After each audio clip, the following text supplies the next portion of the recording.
Thanks to Laxon and his mate. Lovely, lovely starting. I'm gonna close it. Don't run it again. Welcome guys, welcome to The Spread episode 2. And I am here today with some fantastic guests. If you don't know who I am, my name's Chris. I'm the founder of Jam. And today we're here to chat about esports and Twitch and all things gaming in our region, in OCE. Yeah, so if you missed last week, it was really great. We had a really great feedback from the community. So we're very excited to be back again.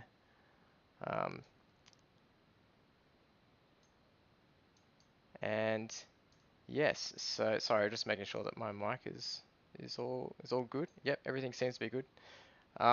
Yes, so like I said, I'm Chris. I'm here with some extra guests this week. You guys might remember KB from last week, Jam affiliate admin. There he is over there. And we've got two fantastic, knowledgeable, well-respected people from the community here with us today to talk.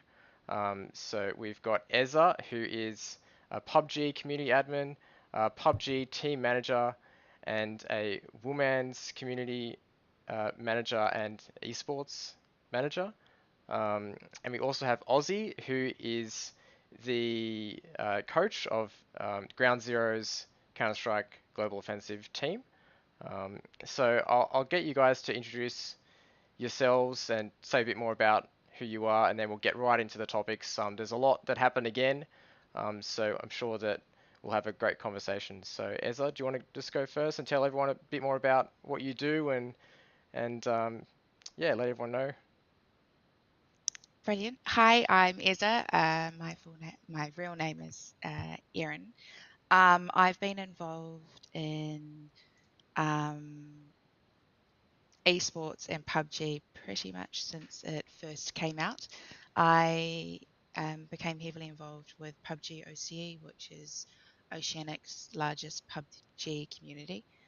We have around 20,000 people in our Discord community at the moment. I started getting involved with them and I helped them run some tournaments and events, and now I am one of the main people that run the community. And then at the start of last year, when the competitive side of PUBG was growing, I reached out to a team who I felt were people and high caliber players and people that I'd personally love to represent and who would represent a brand exceptionally. So I reached out to this team who were called Incognito, and I offered to manage them. And then we were picked up by Order Army, the Melbourne-based esports organisation, and we spent just under a year with them. And since January, we have gone back to our old name Incognito as Order and the team parted ways. And so we have been August since then, and I've still been managing them.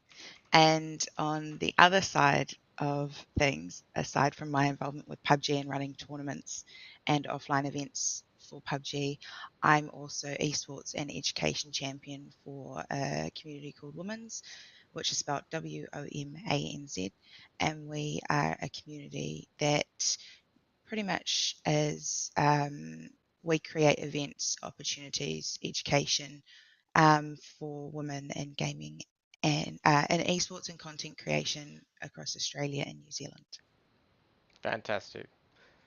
And Ozzy, do you want to tell everyone a bit about you and what you got going on? Yeah, so Ozzy, or as people know, Brad, I do things, I guess, for Ground Zero. My official role in text is the Counter-Strike manager.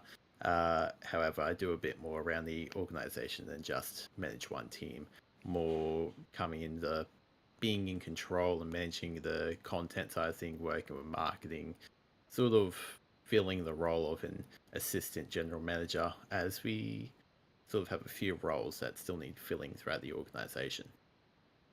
Apart from that, like I've had a few other since.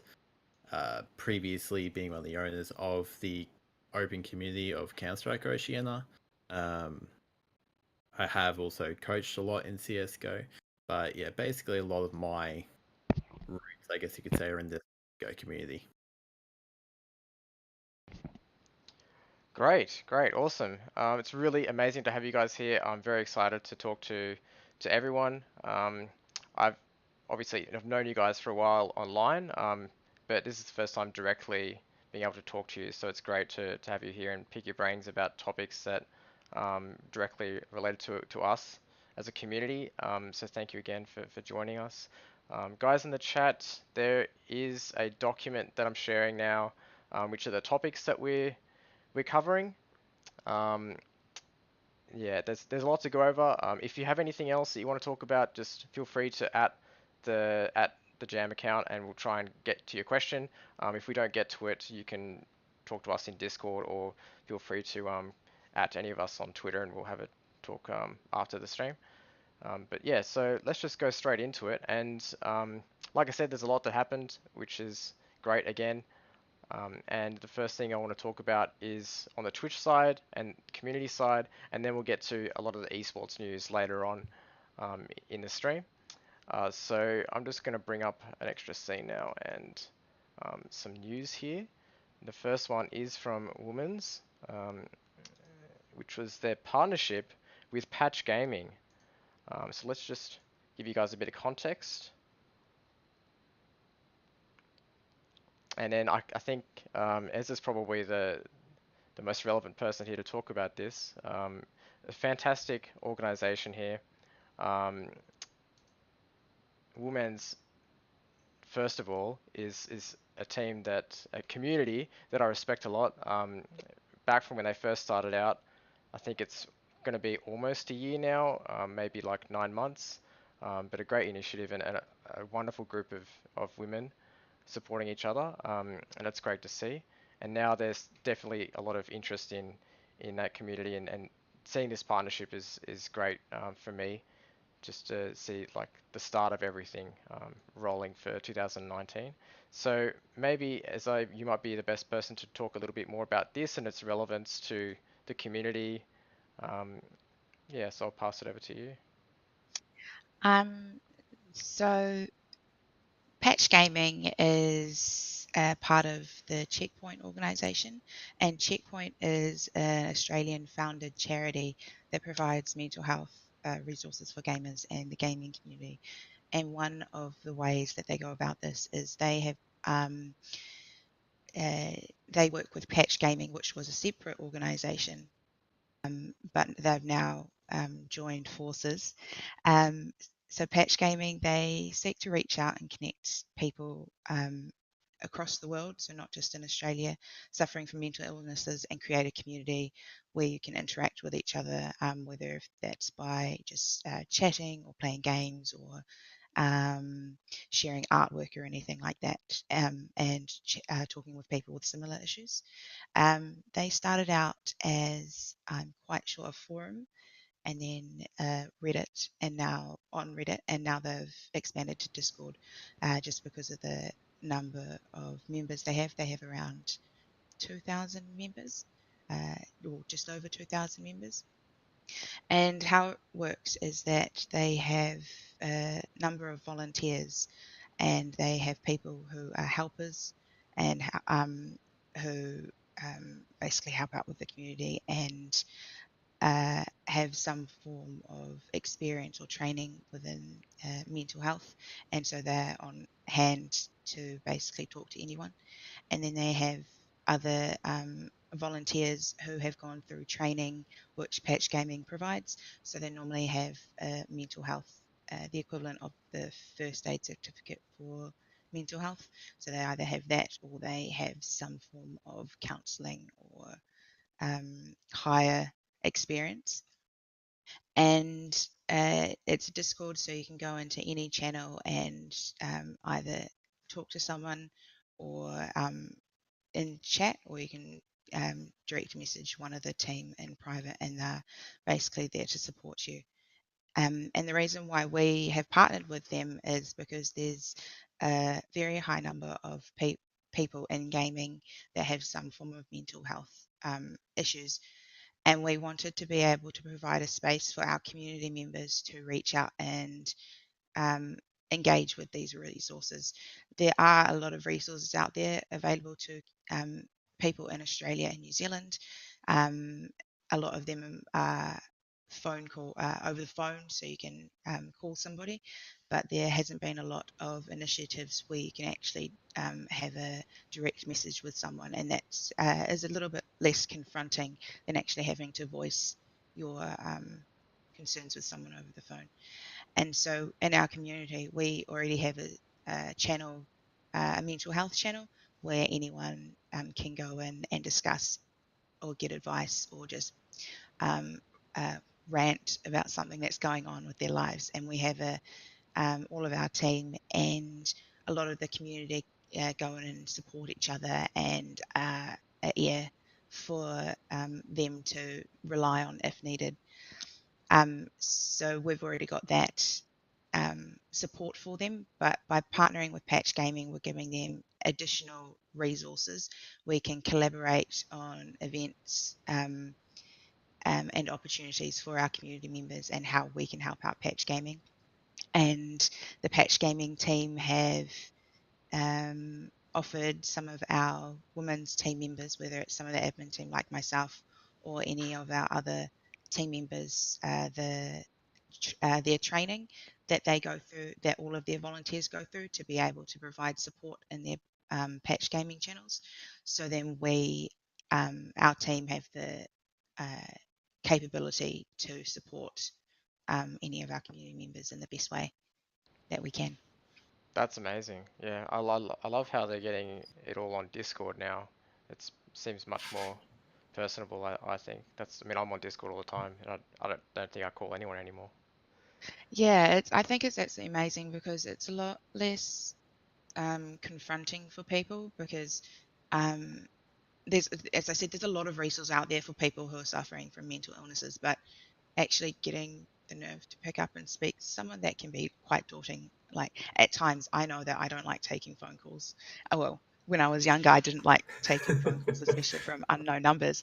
So having the opportunity to be able to talk to someone who has the resources and tools and training to be able to talk to them when they need someone to talk to, it's just something that I 120% will jump behind. And so when the discussion came up about us working with Patch Gaming and Checkpoint, we were like, yes, we want to get involved. This is something that we personally would love to get behind, and we know it will be such a great resource for our community members. Yeah, it's fantastic. That's incredible. That's really, really good. I guess a question for me is how does the process, like, do they receive any government funding or anything at all like that, or is it completely voluntary and at your own time? So when they were their separate entity, it was completely volunteer run, but now they're under Checkpoint organisation, and so they're a not-for-profit registered. So they get their funding through Checkpoint, right? Okay, that's good. Or any donations or sponsorships that other people want to give directly to Checkpoint. Yeah, that's great. Yeah, that's excellent. That's really, really good. Okay. It's a great initiative.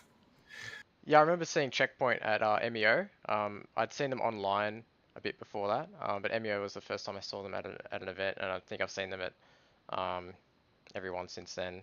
So yeah, definitely it's good to see them out and about in the community and doing good work and spreading their wings out into organisations like WomANZ. Yeah, and the people from Checkpoint, at both Checkpoint and Patch Gaming, have actually been at GDC this past week. So they've had the opportunity to network and build brand awareness and hopefully have more opportunities to do the great things that they do and provide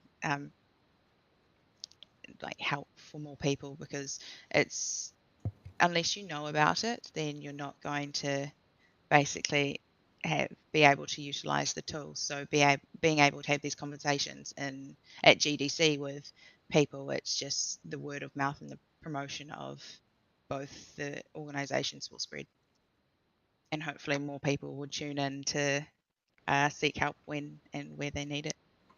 Definitely. Where and how? Like, is it just through their Twitter that you can get in contact on? Like, get the link to their Discord, or how do you? I guess how do you get the link to their Discord for people that may need to reach out and need some sort of assistance or support? Basically, any of their social media will link to their Discord. You can go to patchgaming.org, which is their website, or you can go to their Twitter, which is patchgaming_. I don't think they have a custom URL for their Discord at the moment, but if you find them on social media, you can easily get into their Discord. And what's great about it is it's very straightforward. Once you get in there, there's a great welcome channel, and all of the other text channels are quite clearly outlined as the purpose of them. And the volunteers, there's normally someone around 24/7, so no matter what time of day or what day it is, if you need help, you can post in there, or you can DM one of the team, and they'll be able to help you.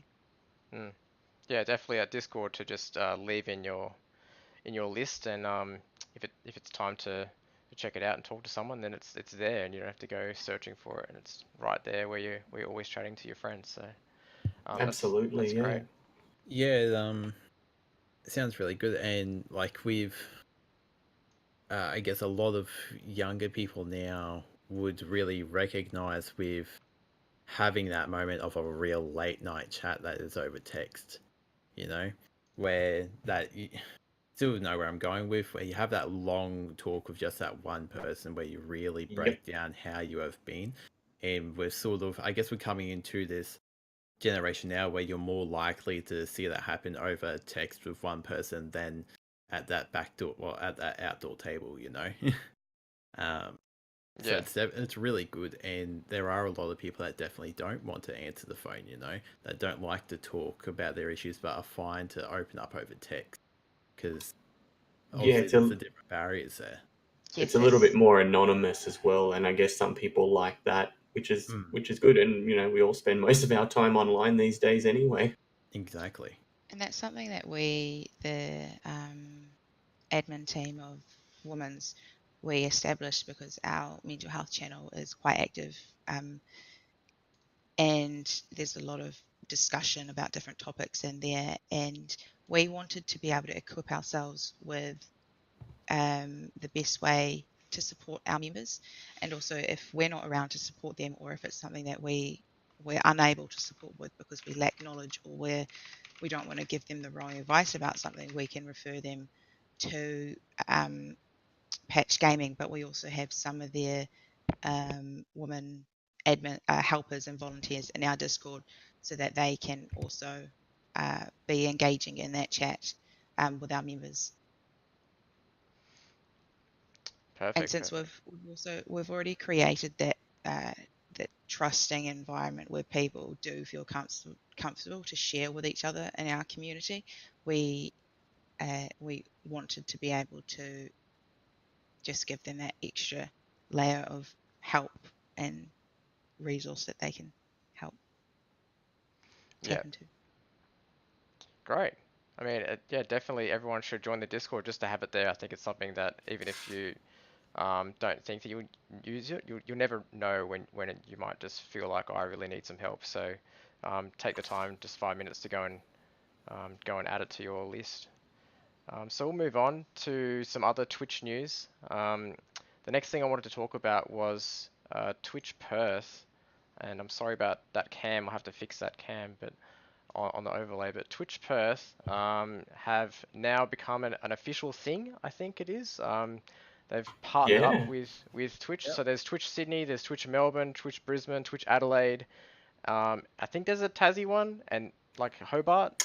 There is a Tassie one, which I find interesting because it's such a small place, yet it got one before one of the mainland. Yeah, before Perth. and before New Zealand. New Zealand doesn't have one either. No, we Interesting. don't. So that's very Wow. surprising. Tasmania got one before New Zealand. But, yeah. There must be a lot of streamers in Tassie. Yeah, And- I'm So you I'm go. pretty Austin. happy about. Yeah, sorry. I'm pretty happy about the Perth finally getting their own official community. As it's now sort of the head of it who runs it all is Captain Perth himself, a streamer that we have under GZ, and he previously ran a community all WA streamers. Already prior to that, so they had already. And that's what sort of baffles me, the fact that they already had a community built up. And it just sort of, they're so late to this party, I guess you could say. I'm not sure, but I think from memory, was the first official one Twitch Brisbane, run by Hyperion. And then Sydney and Melbourne also came along the next month when they were officially partnered. Okay. But How does that happen? Like, what is the process for that? So I don't really know the ins and outs of it, but basically they are officially partnered communities with Twitch. So I'm going to guess, it's killing me. I can't remember her name now, but there's a new public or a community manager for Twitch ANZ. Public manager who works with Mitch. I believe she's the one that you sort of get in touch with. It's basically the same with everything else Twitch related. You know, everyone's hidden. You just throw one email out, they'll reply to you in some month in the future. 1 or 2 months, who knows? Yeah, sometimes 3. Don't expect 1 month though.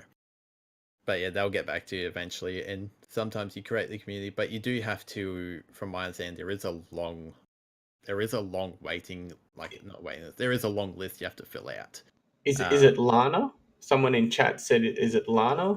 Lana does Brisbane events. Lana now Right. does Brisbane. She wasn't the one to start them though. The one, it kills me, I can't remember her name. She moved overseas and Hyperion took it on for a month, and now I think Lana takes it on. Oh, it kills me, I can't remember her name. It started with K. But yeah, anyway, basically there's one head person that is sort of the community, I guess, the relations to talk to the rest of Twitch, and they get the permission to really brand it as a Twitch community, you know?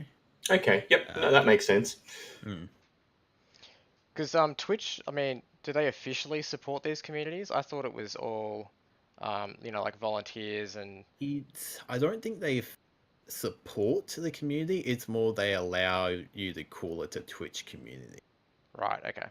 Yeah. Yeah, we all remember there was the meetups that happened, I think, last month or early this month. There was like Sydney, Melbourne, and Brisbane all on the same day. Yeah. Yeah, they were really great. So it's good to see these communities getting involved in, localized spaces and areas that everyone can get out and meet each other. And so yeah, I think Twitch is more coming into it now. Yeah. Great, perfect. So the last thing that I've got here on the list to talk about from Twitch and the general community is the Aroha, I think that's how you pronounce it, for New Zealand charity stream, which came about from the tragedy over there earlier. So let me just pull up the screen here so we can talk about it. So this came about. I guess it was from Solitaire YTG, who just thought of the idea and said, look, let's get together, let's see how many people we can organize to run a bit of a charity event, and then reached out to Fid from Go To Game, and then yeah, they've got together a big crew of streamers and people to run a charity event. Oh yes, it's taking place. Here we go. Finding the details. It takes place this weekend, Yes. Saturday and Sunday, and it's going to be a mix of people being based out of a studio. So LetsPlay.Live have come on board and are hosting a bunch of New Zealand streamers in their Sky Tower location in Auckland. And then the rest of the other streamers will be attending online. They're still taking registrations if you are interested in supporting the cause, either being on the official stream or being a part of the team to raise funds for it. I've seen it floating around, Twitter in the last week, heavily, and the schedule that they've got up. Like, I see people are allocated start times and time slots and things like that, which is really good. It's an amazing event, and I hope it goes tremendous for them. Yeah, it sounds great. Having LPL supporting it and the ability of people to go there, it's a great venue. I pulled up the LPL website here. If you don't know what this is, it's the massive Sky Tower. Is it in Auckland? Basically Sky Tower is the giant noodle-like structure in Auckland. If Yeah. you've ever been to Auckland, or if you know anything about Auckland, then you'll know that that's the Sky Tower. Yeah, this here, and they've got a studio set up. I think it's got street views and people can see in, and yeah, it's really really great for events. So it's awesome that they could come on and support and get some streamers in, and yeah, it should be a great event. So the 30th and the 31st. So it'd be great to see how that goes next weekend. I'm sure it'll be really successful. They have a really awesome location. I know the LPL team quite well. I used to live in Auckland, so I've been to their studio a couple of times, and I think they have 10 PCs available, and each of the PCs have the ability to stream from. So they can have up to 10 streamers in at once, and then they have their analyst and caster desks as well. So it's really great that they're getting on board to support the cause. That's great. And the internet That's over in NZ's pretty good, so I've heard. Yeah. As the rumors go, They've probably got like gigabit in that tower. Oh, for sure. It's probably like 900 down, 400 up. Yeah, something crazy. Sounds about right. Yeah. I wouldn't be surprised. I did see LPL have also added in that they're offering all of their equipment to be used for the streams as well. Yes. And I'm very happy with LPL for that. That is something I wanted to bring up later on track, how affected LPL have been recently. This season, like they've worked towards many new sponsorships and have been, I'll be honest, it's like they've had the door slammed on their face. So the fact that they're able to come back and still support the community after having all their investments into their first season coming back to sort of just be destroyed, very, very proud and happy of LPL to be able to still stand on their feet and support the New Zealand community. Yeah, that's great. They were really responsive as well. So one of the things LetsPlay.Live has is they've got partnership with Sky and one of New Zealand's free-to-air channels, and they promote Counter-Strike, and that's played on the TV. So on Friday they pulled all the coverage from Counter-Strike, and one of the New Zealand's top Counter-Strike players who played in the LPL series, he was actually one of the victims of the attack, and so they had a even more bigger connection with this event. So they wanted to get on board and basically jump in and say, hey, this is a great cause. You can use our resources if you want to use them. Yeah, I think that's a great segue. We can jump in to talk about LPL more and about their response to the event, because I agree with you guys. I felt they handled it very well and they were very swift and they made great decisions. Like you said, cancelling the CSGO coverage was perfect, and they released a good press statement. And I've just pulled up the tweet here, and we can also talk about the cancellation of the rest of the LAN finals. I know that Ozzy, you want to talk about this? Yeah, so I hate to make it seem like I am transferring a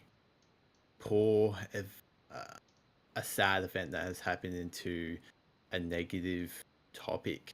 However, I feel even with how much LPL have been doing recently to try and help support the community, there's been so much slammed in their face that they just didn't really deserve. Due to that, they've now had to. So I believe the semi-final and the final were supposed to be LAN. I can't remember the name of the theatre, but the LAN wasn't even going to be at the Sky Tower. It's going to be at a theatre in Auckland. Now, due to the recent events, they've said they've canned the CSGO airing on TV entirely. Originally, on the day of the attacks, they were canning the reruns that were happening. Then they later on they chose to close the event entirely, basically on Sky. So it's only online through, is it CGTV, I think it is? The Twitch channel, the official LPL CG Twitch channel. But since then, yeah, that's where the topic of LPL coming in. They've cancelled this LAN, and myself, I know I've been talking to my team with Ground Zero to make sure that they're continuing to push through with the event. They are still happy to work towards, even though there's no longer a LAN final, they're still happy to keep playing. I guess it's where I'm sort of, I don't want to make it seem like I am, but I'm low-key calling out Chiefs here for playing the dog act. So what did Chiefs? What happened exactly? I'm not really up to speed. The Chiefs CSGO lineup. Now, keep in mind, adding into this, so Chiefs recently came home from China. Was it Wesga? WESG? Yep. They had Moe CQ filling in. So Moe is a player of ours from Ground Zero. They've come back from Wesga. They're happy. They've done their scheduling and everything. LAN has been cancelled from LPL, and in the next hour, apparently the Chiefs lineup have Chinese flu and are refusing to play the rest of LPL. Keep in mind, LPL have already been screwed over by Icon not understanding how their CS lineup is going and pulling out after week 1. So that's what I mean by they've had doors slammed in their face, really. Chiefs are now using their sub roster, which they've already used in 1 week due to not wanting or caring to schedule. Try and remember the name of the Astral Influence lineup. I think that's run by Mozzie AU. I think that has Haz in it. Can't really remember. So is the finals like LAN at all, or is it completely on? It's all been changed to online, and after the announcement of that coming out as online only or LAN cancelled, and I agree with LPL. The whole, as Ricky told me, he said he wants New Zealand. Like LPL decided they want New Zealand to heal first from the event. Like you don't. Absolutely. 100%. For example, like if we relate back to Lint Cafe, how long were people still going to, I can't remember the name of that intersection. Martin Place. Was it Martin Place? How many people were still coming to Martin Place days, weeks, months after, still dropping off flowers? You know? We as the Oceanic community, I guess you could say, are very passionate to healing and being protective of others. I guess that's just where my personal frustration is coming in from this Chiefs lineup. Having an excuse to no longer play after they know LPL have sort of been kicked down multiple times. Once there's no longer a LAN, Chiefs pull out, no care, they come up with an excuse. However, they're fine to continue playing in every other league, like they're forcing us tonight still anyway in ANZ, ESL ANZ. Yep. Well, that's certainly a bit sus. When we were originally rescheduled to verse them tonight in LPL anyway, as I think my boys just finished versing Paradox. So that's sort of where it all came from. The LPL have very much been kicked down, and I'm not impressed with Chiefs. As if you were from outside of the ANZ region, Chiefs is one of the organizations that a lot of people first think of. An organization like that to not be supporting the region. I mean, if it's something that they're taking advantage of a bad situation, then that sucks badly. But I guess it's one of those situations we'll never know the answer to because of the nature of it. But yeah, it's it's not a good way to play it out. No.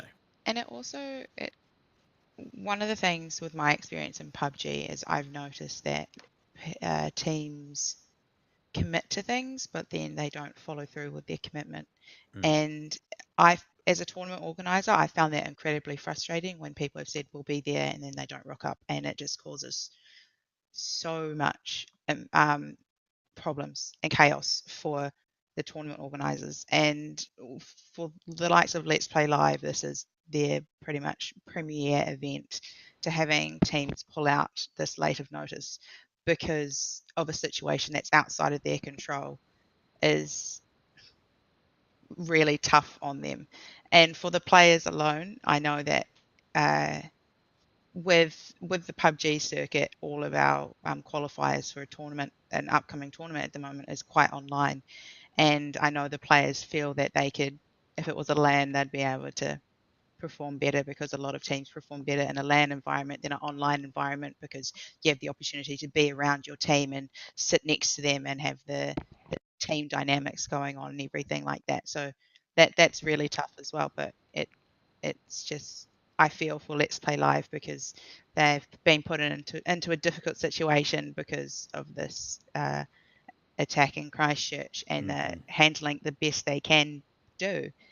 And having teams pull out once they've already committed is really, really difficult. Yeah, and it's really harsh. So in week 1, originally, Let's Play Live only had 1 or 2 matches on Sky.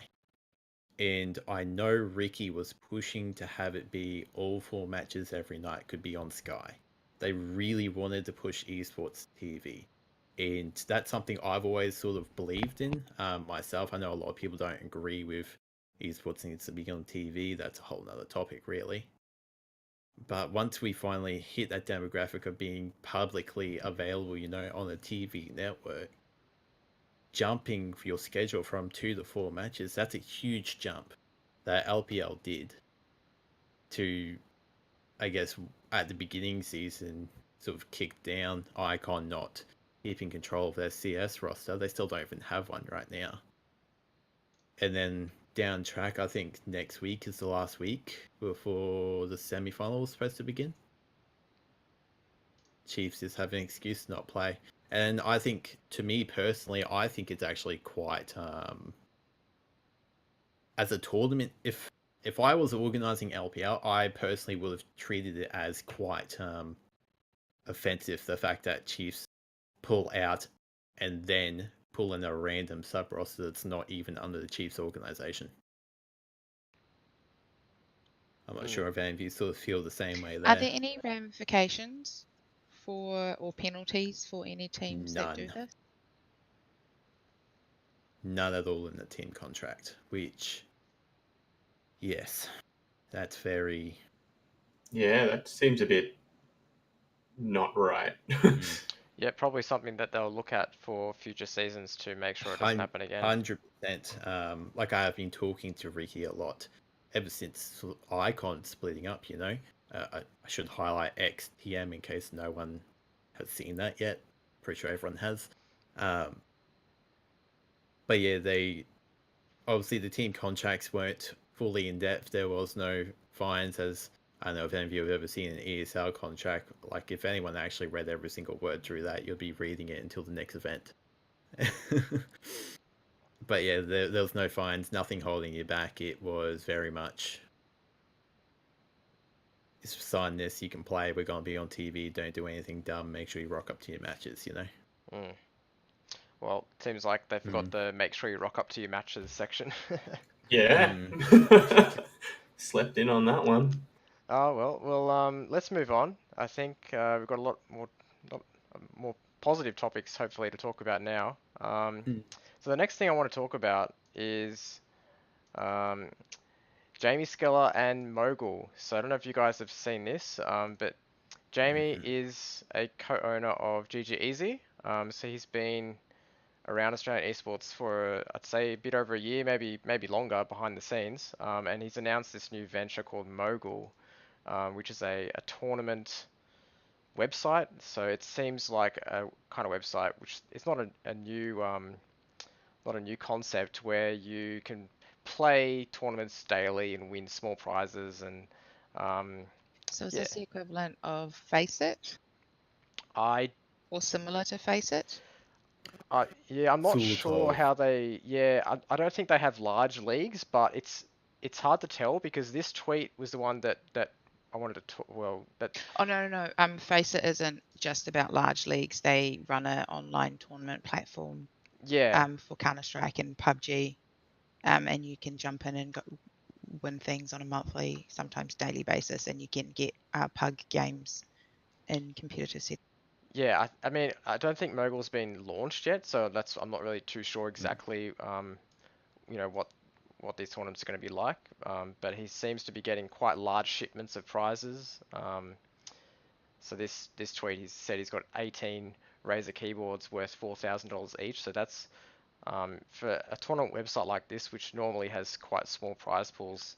That seems to be a pretty big step up for our region, and it seems to be targeted specifically at our region. Bloody hell, that's quite a prize. Far out.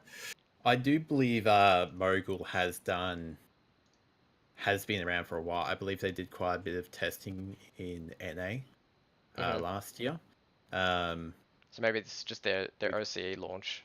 This is sort of the OCE launch, yeah. Okay. And I have seen quite a few and spoken to a few players that have been playing in their Apex practice leagues at the moment, and it feels very much. I believe there is a partnership with Razer, because Razer have their own, I guess you could say, cryptocurrency, something like that.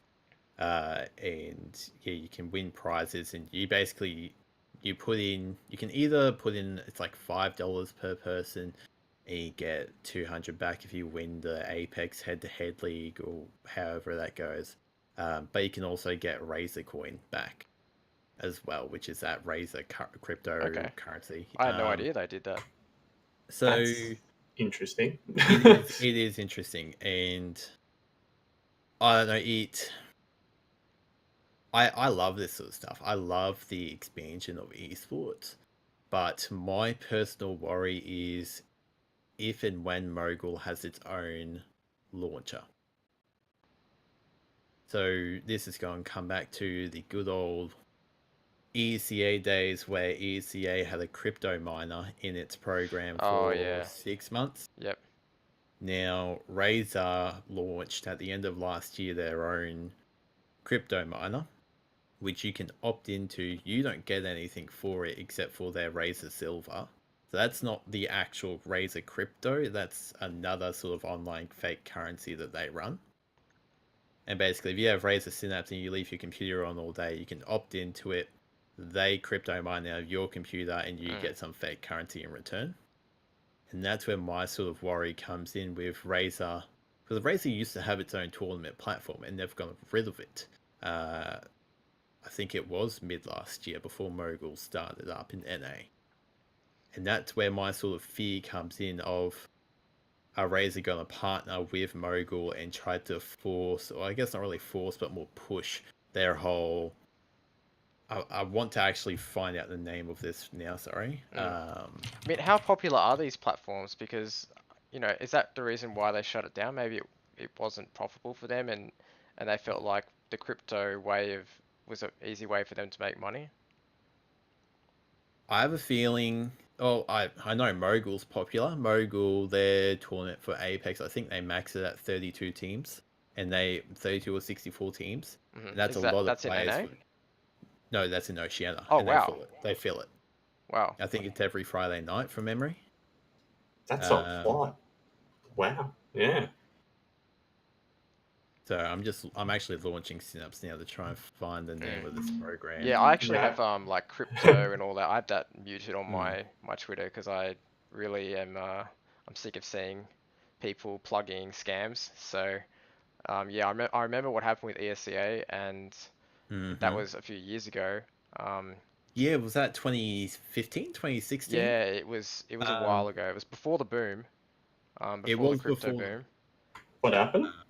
So ESCA have like well, they still do. They have like a program where you open it up and you can join games from their program, and within like the source code they had like a miner, a crypto miner, which was hidden. So people eventually found out that they were basically secretly mining Bitcoin from your computer when you install their software. And it Far lasted for out. like 6 months or something. It Yeah. lasted for a long time before people finally called out ESCA for it. Yeah, and I think back then, like because Bitcoin wasn't really like really well known, they didn't really even get a lot No. of flack for it. They just kind of everyone was like, "What are you doing? Stop this!" And that was also when they were trying to do more intrusive checks for cheating. That's exactly it, where they wanted to opt in to basically they were going to put in a system where, and I believe from memory, coming into CS, when you get to rank S, that's where all your tier 1, tier 2 pros are at in your NA and EU scene. They actually wanted to do something where to be able to rank up into rank S, you had to abide to a new terms and conditions, where basically if you had too many cheat reports put in against you, they then had permission to basically scan your PC, go through your private files. That's something they wanted to do. I believe Faceit was even considering it around that time too, before they launched their own Faceit FPL. Yeah, but I'm I not don't sure think if it that I don't ever think it really happened in happened. the end. I think too many people said no, we're going to boycott this, and I don't think it happened. But yeah, it's just from memory, like it wasn't even that. It kind of just was on Reddit for maybe a week or two. ESCA realized they messed up, they took it out, and that was the end of it. But I think if that happened these days, like there'd be a massive It would be PR huge, spiel Oh, about it. massive. especially. For privacy, like, let alone just privacy reasons. And So that just that yeah, then all comes back to my whole worry of Razer partnering with Mogul, and who knows, maybe this could be part of a whole like sort of wide branching plan where Razer wants to partner with more and more of these platforms. What if the next one they partner with is Faceit, where Faceit have their own platform already?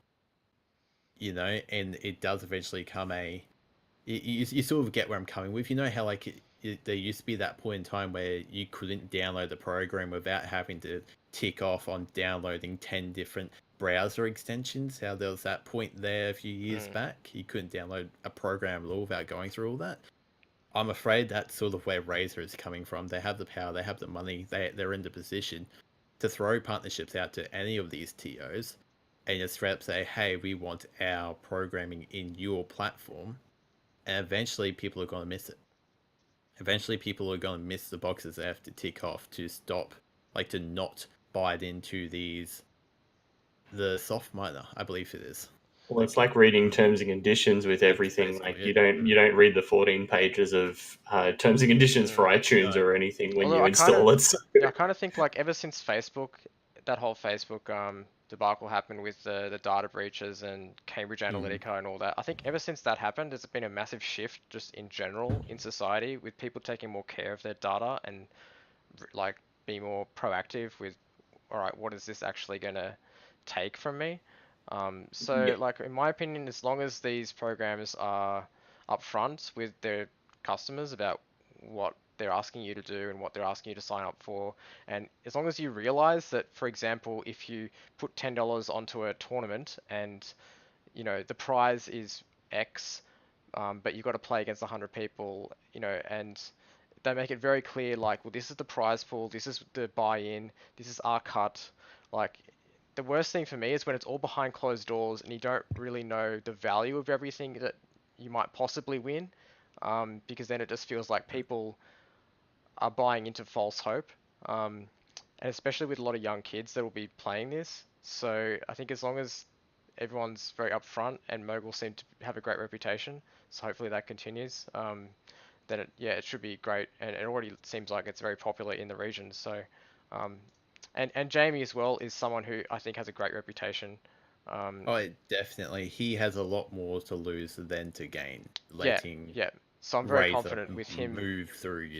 Yeah, very confident with him behind the helm that he'll be driving it in like an ethical direction, which is great for us as a region. And also he's someone who's supported ANZ Esports for a while. So it's great that to have him behind another venture. So Mm. the next thing, moving on, the next thing that I want to talk about is Grayhound announcing their first partnership with XTRFY. And before we start talking about it, I want to run through this amazing announcement video, which is a minute long, because we always have to watch the Grayhound videos because they're so great. So let's just watch this. Oh, this keyboard fucking sucks. I need a new one. I know a way, but it involves dark magic. Later that same evening. Sponsorship gods, please lead us.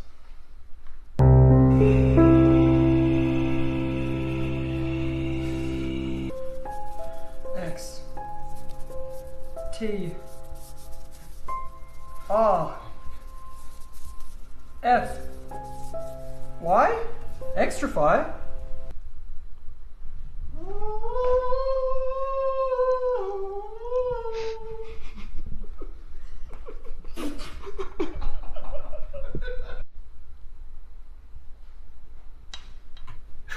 What are you guys doing? Blood magic? You guys know we're partnered with XTRFY, right? No.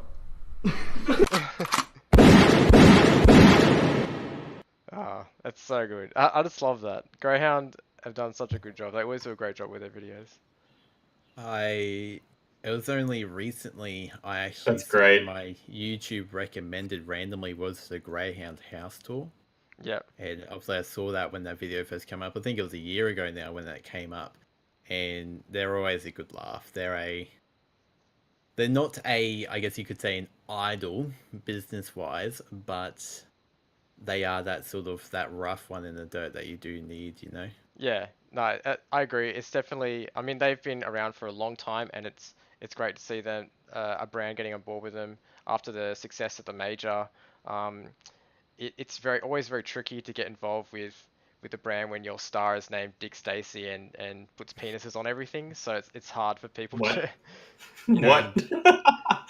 Oh yeah, Anything in KB. Counter-Strike I guess team. KB, if you don't follow Counter-Strike, yeah, one of the Yeah. players, his name is Dick Stacy, and in Counter-Strike, they made the major, which is the biggest tournament in the world, and you get stickers in game, and his sticker is just, well, he wanted to try and get an actual penis in the game, but Yeah, I remember Valve that said no. Didn't he get That's denied far out. 3 times? Like That's it was, glorious. Yeah, but so an he act- tried to get a penis in the game, but ended up just settling with just the word dick, which is still pretty great for them. So Yeah. And his signature at for anything is just a giant Oh penis. yes.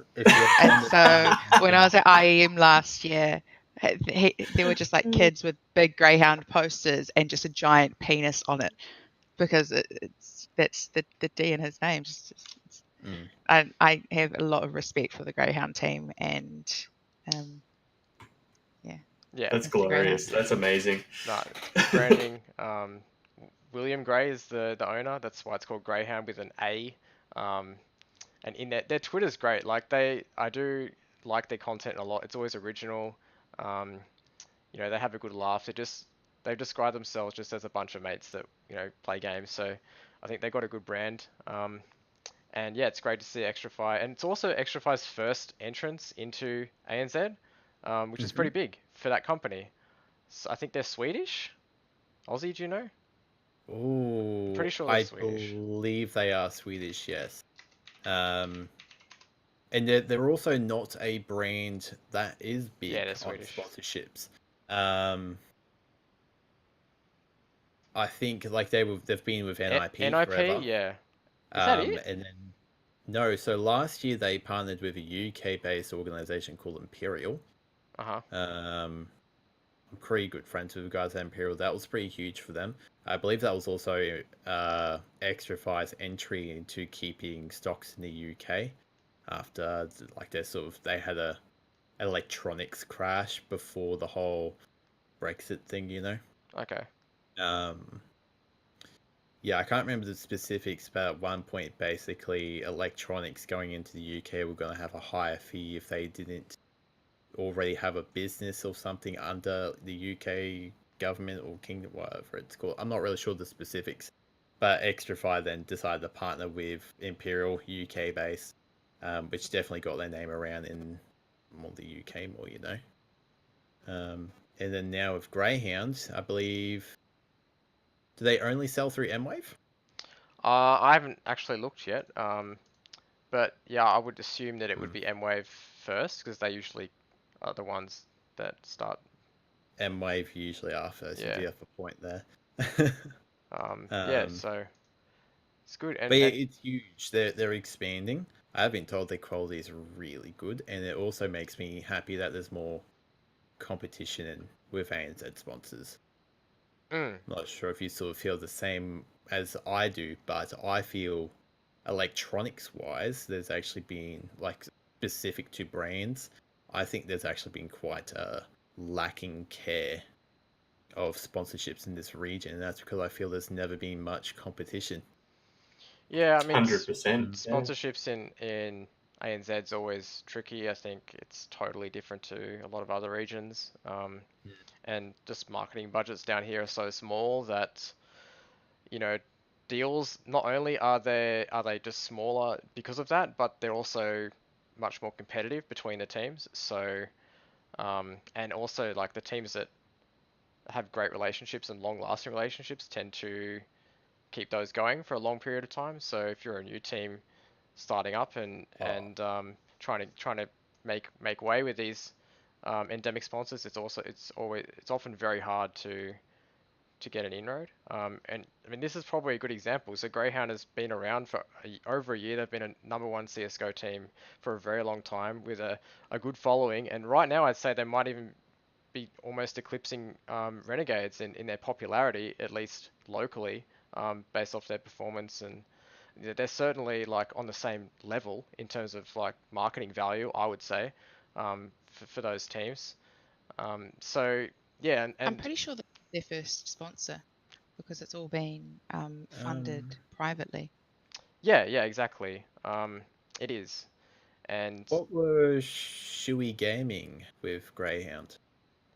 I have no idea. I'm not really sure. Shui Gaming is just, they're sort of like AK Racing, you know, the chair companies, but very private. They made the Greyhound chairs and mats. Oh, okay. I don't remember that one. I'm not sure if they're actually a sponsor or not. Maybe he just gave some free chairs. Maybe, who knows? They could have been a partner because there's a lot of organisations that support companies that support organisations on a partnership level, so they give discounts or free products, but it's not on a sponsorship level.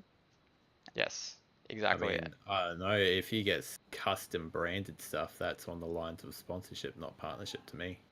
Oh, pet peeve for Chris. Here we go.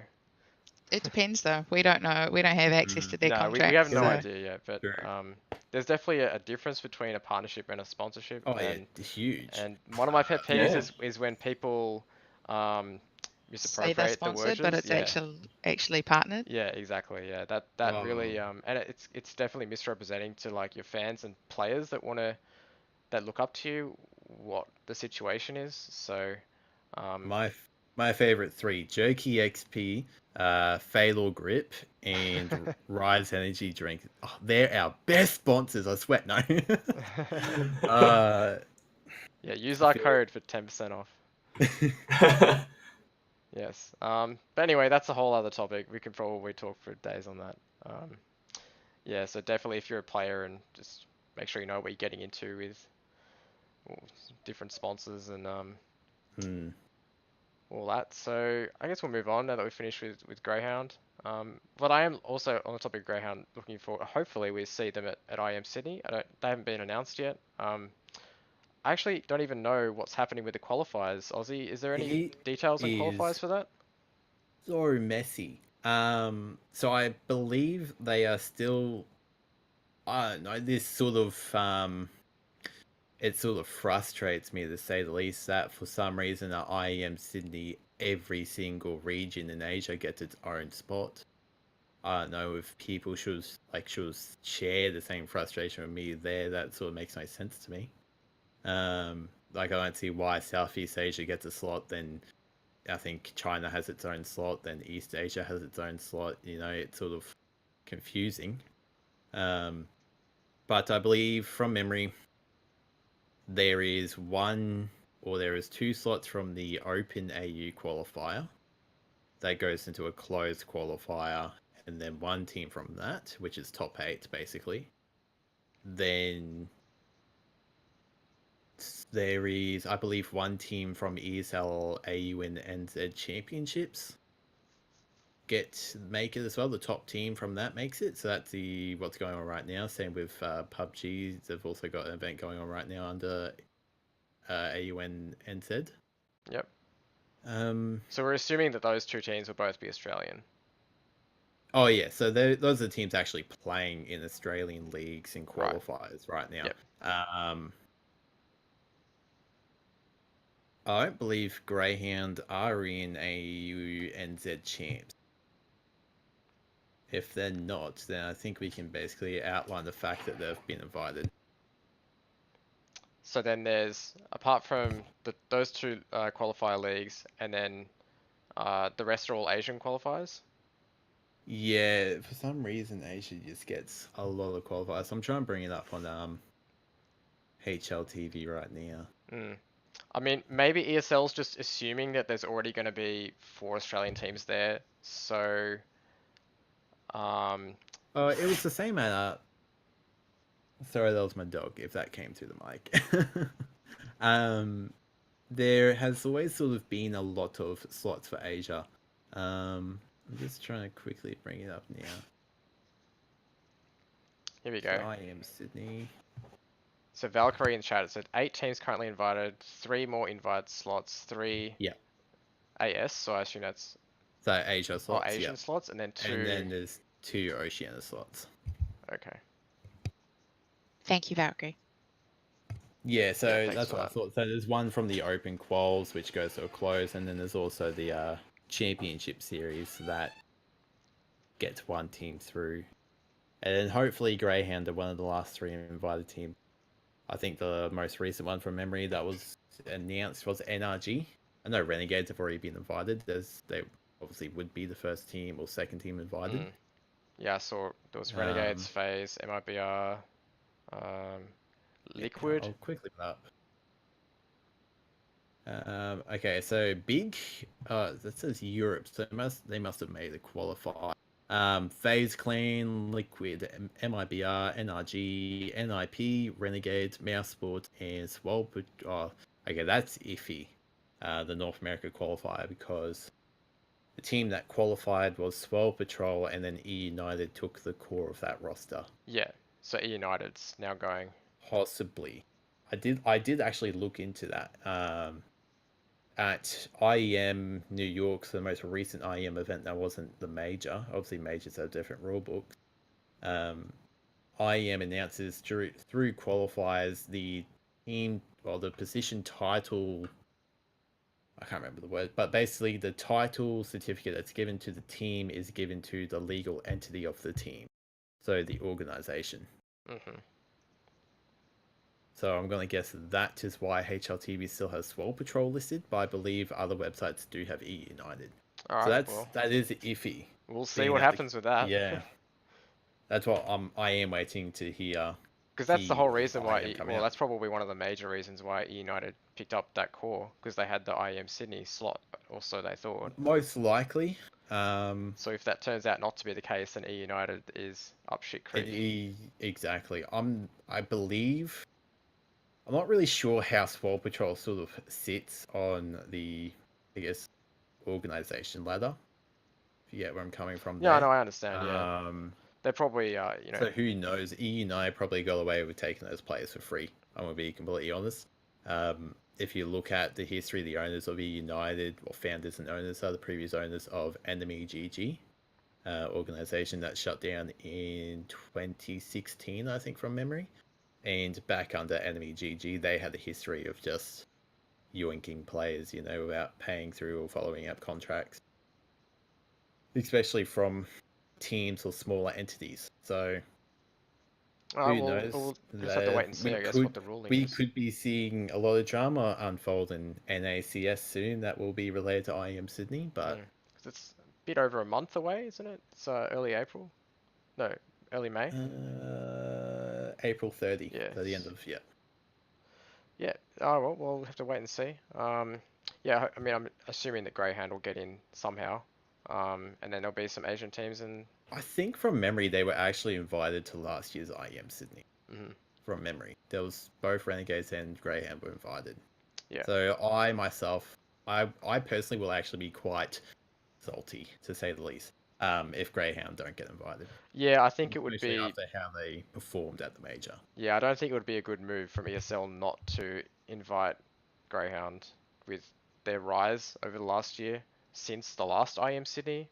And they were a popular team back then, and then look at like how well they've done since then and their success at the major, and it's just how the brand has grown. I think that it's pretty much a no-brainer to get them in again. So be good. Hopefully Renegades and Greyhound perform well and get them on the main stage again. So that'll be good. Let's move on and go to some other topics here. So I did see some interesting news articles. This is probably a quick thing to talk about, but it's always great to see when traditional news talks about esports, even though we don't really care what they think, but still it's nice. Still it's nice. So this one is Trill, who actually used to be in Jam, but this is a way back when. Humble brag there. But now he's playing in the Overwatch League, and so he had a really good article in the ABC website here about his rise in the esports scene, and also because mainly it's centered around him playing from outback Western Australia in Broome. So if you guys know where Broome is, it's like Yeah. it's Wow. a lot of ping hops to get to the US, and that's like what's happening with Trill at the moment is he's contracted to an Overwatch League team, but he's currently back home in Australia dealing with his visa to get back over to the US, and playing from his house in Broome in their tier 2 team who's playing games in the US. So he's dealing with like 300 ping, playing with those guys and having to hop different servers to get to the US. So this is a really great article, which I will paste in the chat now for everyone to read. That's amazing. Look, I reckon playing with lag makes you a better player, because obviously you've got to anticipate what your opponent is going to do before they do it. So to see it pay off and everything like that is absolutely incredible. I mean, we've all had lag in gaming, and we always blame the lag in gaming when something goes wrong, but using it to your advantage is just amazing. And I mean, he's kind of... That's right, you go there. I was going to say, he's kind of lucky that he's an Overwatch player, because Overwatch is one of the only FPS games where you can actually get away with having 200 ping. I know Aussie is thinking about CS. He's thinking about CS, where there's no way a CS player could be competitive with like a 200 ping difference. It's impossible. No one could. Like, the amount of times CS teams are playing on 100 to 200 ping to play in Asia qualifiers. I'm trying to remember the name of the qualifier it was now, but it was last year. It was a big one for DreamHack. I think Tainted Mind flew out to WA to get better ping. So that itself is a big difference. WA compared to the other states, you can, like, I've got friends over in WA who have played on Asia servers on 80 to 90 ping, which you can grow used to sort of in CS. Doable. But that's then coming back to the whole, yes, it is doable, but how doable is it at the top level? And that's what I was going to say with Overwatch. I personally feel Overwatch on really high ping isn't that bad compared to other games. Is it because it has that, I can't remember what they call it, but it's like an offset thing to cope with the latency? Yeah, I know what you mean. What they call it, but you know what I mean? Yeah. Yeah, it's like the net code it's like coded differently. It's like player side latency feedback. Is that what it's called? I don't remember. It's technical, but the game's just made differently, where they handle like the processing. It's not that bad. Yeah, they handle I think they handle more of it client side.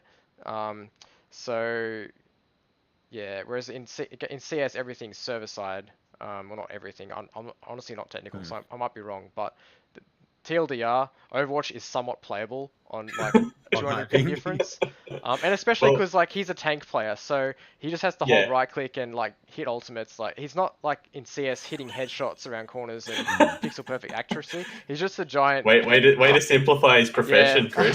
Way to I don't go. want to I don't want to simplify it, but yeah. Um, sorry if I'm offending any Winston mains over here, but yeah, it is doable, even though it still sucks. And obviously he'd prefer to be in the US. It's a lot easier to be a pro Overwatch player in Australia than Yeah. it is a lot of pretty much any other game, I would say. Or that's the FPS at least. Obviously you can do Hearthstone and whatever else you want with 200 ping, doesn't matter. Yeah, so that's interesting. And back to my point about just the ABC covering that, I think was really nice and showing his rise to their audience. And I think that was one of the first esports articles recently that I've seen on the ABC specifically. Yeah, so I think it's also a matter if you want something to be out there, it's approaching people. So like last year when my team won an international tournament, I reached out to a couple of local newspapers for where my players lived because one of their teams competed in it. One of their community members competed in a $50,000 tournament and won it. And so it's kind of like a buzz article that they could have had. And a newspaper in Nowra picked it up. And so that's more than likely the first time that esports has been written about for this newspaper in that's New South great. Wales. I'm sure they got lots of clicks for it. And you know, we've written some articles for Stuff, who's a New Zealand website, and it's also, I found, was the more work you do for them, the more likely they are to just proofread it and edit it a little bit and stick it up, if they see value, obviously. So yeah, I think that, and shout out to all of the local you know, journalists and content writers that are just doing it out of passion in Australia. I know there's heaps of people that, for a lot of different games, just write articles on their favorite teams and do it just out of love for writing and esports, and you know, they're doing a great job. And yeah, I always like supporting those freelancers over the big names, if I can, because I think that they deserve a lot of the credit for putting in the hard work. Absolutely. The freelancers as well, at the end of the day, they are the ones that are sort of they're that interesting, you know, that surprising talent. So they're unjaded too from the industry. Exactly. Yeah. And like you could easily find, like, you would probably have them eventually in your Twitter DMs as an org owner, or, you know, of untapped talent, someone who's new to scene who wants to do writing. Let's say they're maybe 16 or 17, they're still in high school, right? And at the end of the day, they want to do an article because they love esports, and they're doing it as part of like some sort of article in their high school, you know? Yep. It's some sort of newsletter. That is, it's sort of like, that is the seed to a new tree. You know, that is a new message. Like, I know going through high school where I was volunteering a lot with Citadel at the time. I remember them. No one around me knew about esports. Even my other gaming geeky friends, they barely knew about it. They just played games. They just enjoyed playing games. And now that, like, I think back to that, I'm very surprised because they all played League. Which I guess at the time would have been one of the biggest esports from memory. But yeah, so it's sort of your freelance article writers, to me personally, are that sort of special untapped talent that can get you those extra views, get you that extra bit of following, you know? Yeah. But you also don't need to be a article writer if you don't have the capacity to hire someone to write something, or if you can't find someone to write something. If you have done, you yourself or someone in your organization or even a player has done something that they should be proud of, and whether it's getting into an international tournament, winning an international tournament, or something like that, you can write a media release yourself and actually send it to different article agencies, newspaper journalists, or anything like that, so you can help spread the word, because a lot of the time there's things going on that just people are unaware of, and they may not know that there's this amazing event going on in town, or one of their local players or teams have competed internationally. So you can also make these opportunities for to be published in a newspaper yourself. And adding on to that as well, we're also in a day and age where, and I guess this also sort of answers monkey boy, you don't need to contact the bigger news sources. Like, hello, we have Reddit. Let's say, what was it that was in? But that's not really last mainstream. season? It's not mainstream. But what was it? The ESL event in Brisbane, last year, Chiefs won it for CS. I can't remember if it was the championships or if it was the invite. I can't remember specifics. But even, let's say you were there at the event, you took pictures, you decided to write up, you were freelance, or you're not even freelance, you're just someone who enjoyed it and you wanted to share your experience. You've never sort of written anything up before. It's as simple as you upload it, you put it into a PDF, or you even just posting it on r/Brisbane, or if it's a IEM Sydney, you want to like write about how amazing IEM Sydney was and how much you now love esports. You've never been in it before. You write about, you put it on r/Sydney. You know, all of these, the whole online community everywhere can sort of be a news source. Your Facebook communities, your Reddit communities. There are small news sites. I'm sure I remember the new one. Not new. Is it? They're based in Sydney, not Esports Observer. And I believe yeah, Aiden, I know what you're talking about. Yeah, like there's a lot of news sites coming out, you know, that not even all of them are esports related, but they are very happy to have anyone who wants to write up about their experience, how much they loved this, or how much they enjoyed that, or their thoughts on any sort of event or anything that's happened. All of it at the end of the day is exposure. Yeah, and if you see something that you like, interact with it. Click, you know, favorite, retweet, share it, tell your friends, comment, because all that helps obviously the reach, and it also helps those article writers just feel validated that people do enjoy what I do, and I'm going to keep doing it, and I'm going to do it next time. So, you know, think about if you wrote your heart and soul into something and no one even read it, you're probably not going to want to do it again. So I think, yeah, that a takeaway that I have from being around social media for a while is if you see something you like, interact with it, because it really helps. Even a small little click means so much to people. So one last article that I want to touch on is something that I saw tweeted out by the Direwolves, which was in the Wild World of Sports website, which is about their high performance center. The high performance center, not a new thing. You know, it's been around for over a year now. This is a picture that was taken. I'm not sure if this is like a new area that they have. This article just seems to be talking about the high performance center in general, about esports, and this is something which really validates esports in our country because it's at the SCG, which is massive. And one of the players, I forget which one, was saying how his dad really started getting on board with what he was doing when he realized that his son was playing at the SCG. You know, and he's a big cricket fan, and he's like, I can't believe this. Like, I'm so jealous.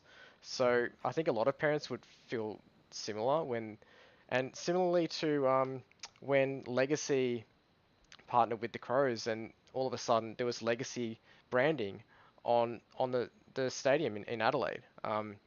That's something that again just shows kids that, well, if this is something that I follow, not only is it just like a niche thing which is online, but it's in the real world, and my parents can see it, and I can explain to them, wow, that's the Legacy logo, like this is a team that I follow online in League of Legends, and they can start talking and start a conversation that way. So I think like the more often that this happens, it just starts developing conversation between generations, which is really important to breaking down barriers in industry wide. So like sponsorships,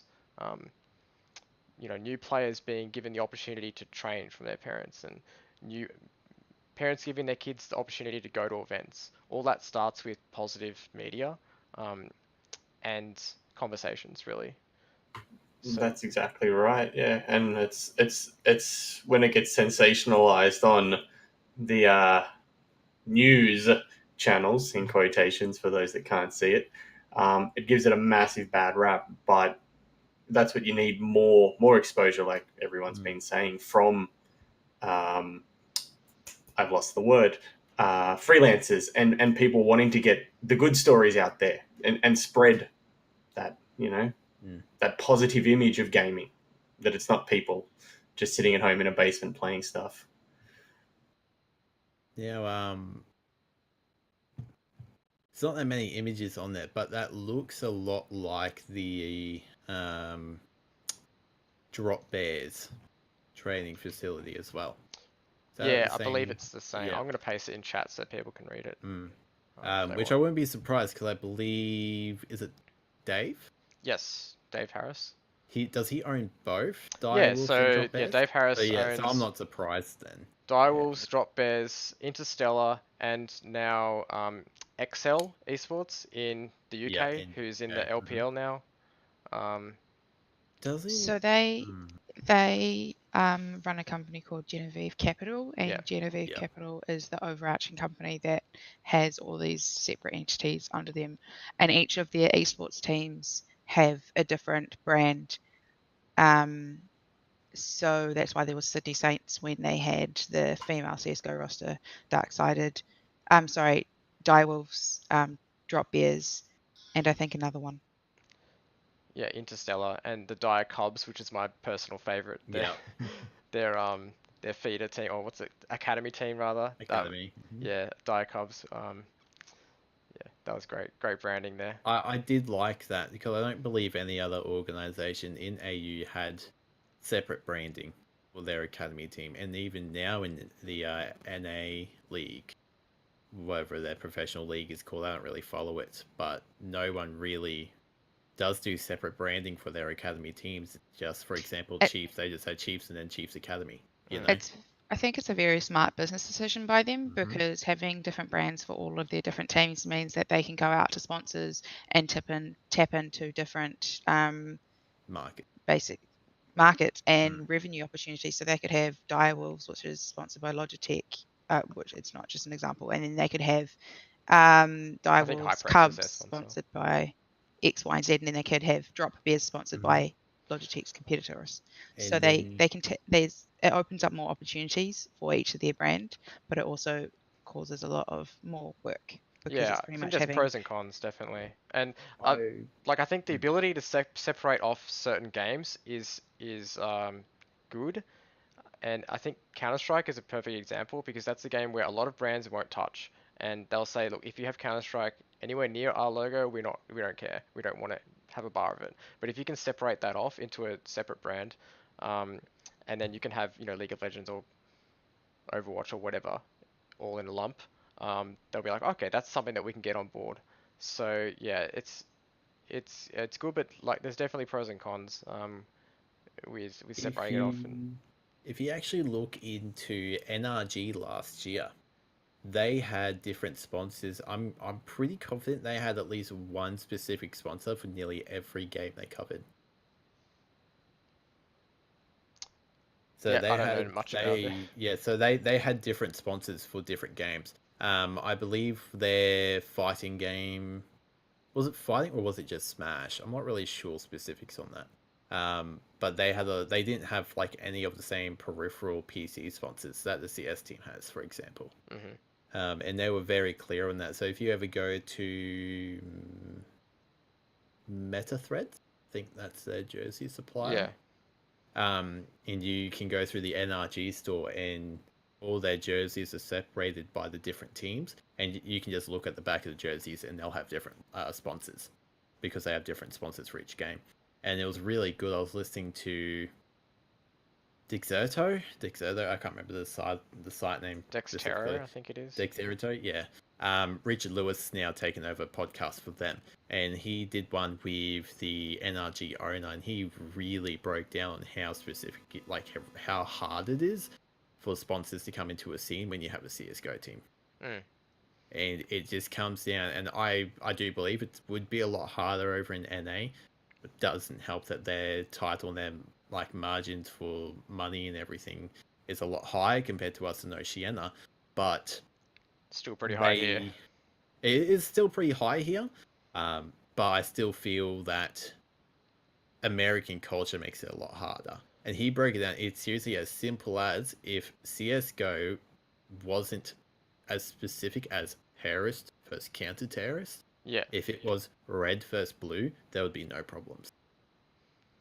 And you can look at when Crown Casino in Melbourne in 2015. When that was on Fox Sports, they had the word terrorist bleeped out and covered every time it came up. Even when it was counter-terrorist went around. It was counter beep. And then it was just beep went around. So, yeah, so that went off track, but it is hard when you have a CS team, and that's where DIE will sort of they've done really well there with their external branding. You know, having the capital company have done really well there, making so. Because I believe DIE Wolves, they actually said after they had their last CS team, which was that was ages ago. That was maybe 2014. That was back with Vox Seminole.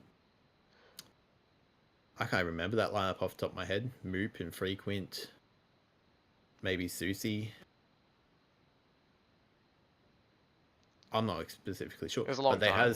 It was a long time ago, and they have never returned to CSGO. And it's a matter of fact that when you look at the history of sponsors with DIE Wolves, it's not big, but I'm pretty sure it's sponsors that no one else has touched in ANZ or has been with for long in ANZ, and it's because they're sponsors that won't touch CSGO. Yeah, and I know that PUBG gets around the violence factor in China by making the blood green, and is it green or a different color? You can have, I think, 5 different colors now: purple, pink, green, blue, and then red. And is that the reason? It's because the Chinese market really dictates that that's what it has to be like. Yeah. From memory, you're not allowed to have blood in your games in China. Like, you can't have red blood. Yeah, so the blood color has changed because of parameters by so the it's Asian more like market. a simulation or a paintball game is what they're trying to sell over there. Yeah. Instead of real life. Makes sense. I did hear recently, I forget where I heard it, but someone suggesting something similar for Counter-Strike where you just market it as like a simulation and you get around a lot of those issues. But because Counter-Strike's such a purist esport, it's been around for over 20 years. A lot of the community is very stubborn with changing those aspects of the game. So, and I think that it's quite self-sustainable. I'd argue it's the most self-sustainable esport in the world, with with not a lot of developer backing, and mostly run by third parties and financed by third parties. So even though and sponsors are, I think, opening up to it, it's just taking a while. Like we're seeing Counter-Strike teams or organizations with Counter-Strike teams being sponsored by major brands overseas. So a lot of car companies got in over the last month. Yeah. So, Audi sponsors Australis, BMW sponsors Cloud9, Honda sponsors. Nissan get into Optic Gaming?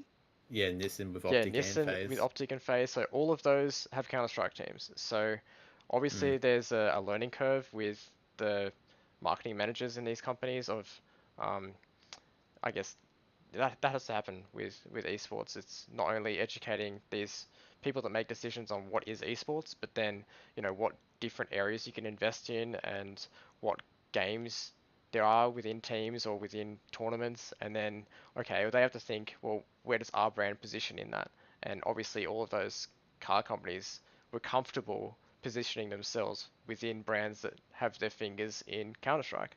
And I think we'll see more of that over the years, but it takes a lot of education and a lot of people working behind the scenes, talking to people high up in major companies and just educating them. And sometimes, when people do things for a long time over a number of years, working with marketing agencies and doing the standard TV ads and working with your traditional sports, it's very hard to change their minds and convince them to look at something new, especially when it's so far out of left field. And if they, picture like this CEO who's 60 years old and is going to retire in 5 years, and their marketing manager puts across their CMO puts across their desk something about esports, they're going to look at this and be like, what is this? Is this a joke?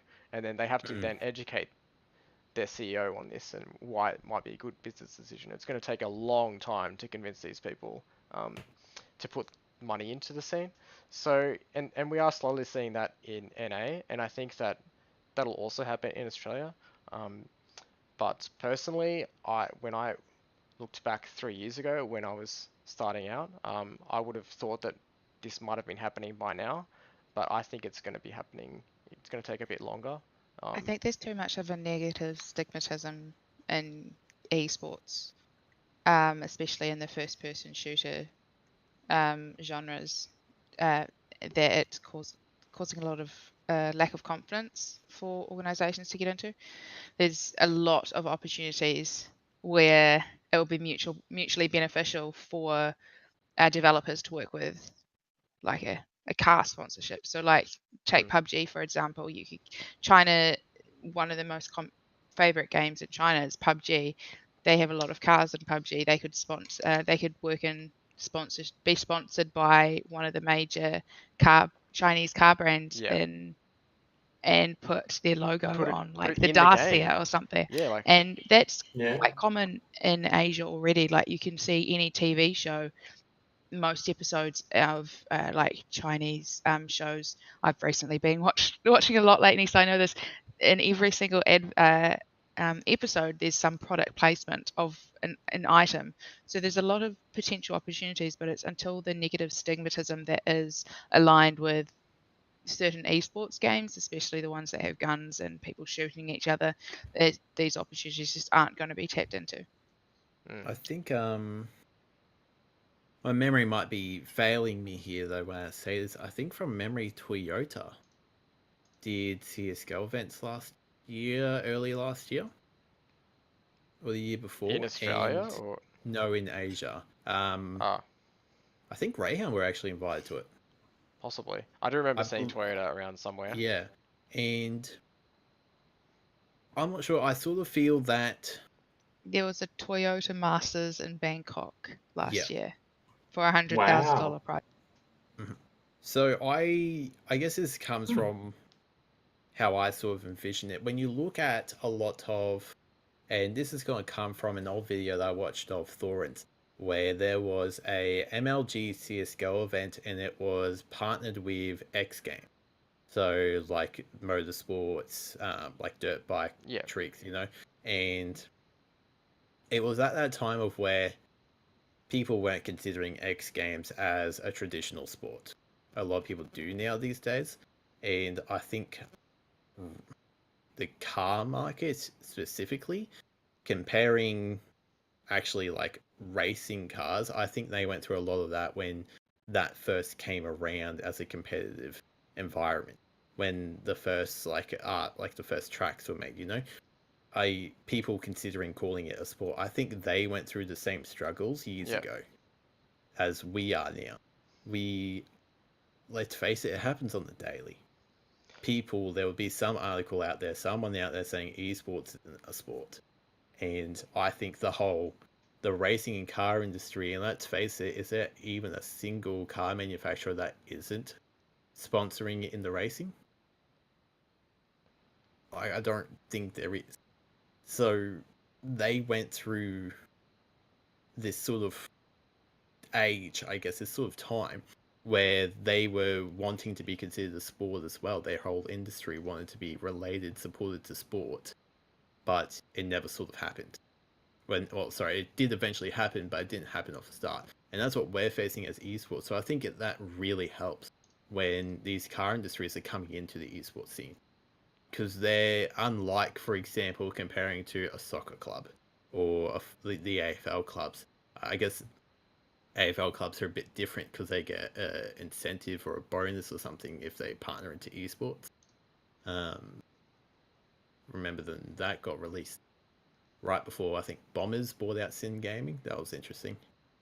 But you get where I'm coming from. It's motorsports wasn't originally considered a sport, so they sort of understand where we're coming from as an esport, where people aren't considering us as a sport in the sport market.